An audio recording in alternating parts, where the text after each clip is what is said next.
আমার তো এখন মনে হয় বেশিরভাগ প্রোডাক্ট বা ব্র্যান্ড যেগুলো আমরা অ্যাডভার্টাইজ করি সেগুলো সাবস্ট্যান্ডার্ড এবং অনেক ক্ষেত্রেই ক্ষতিকারক।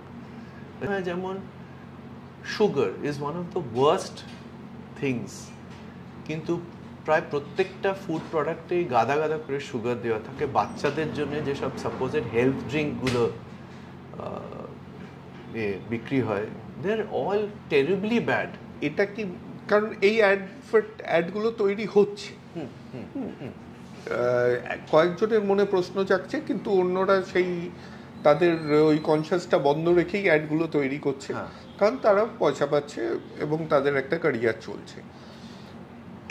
এই যে ডিলেমাটা, এটা সরিয়ে রাখছে অন্যরা, কারণ তাদের আর কিছু করার নেই।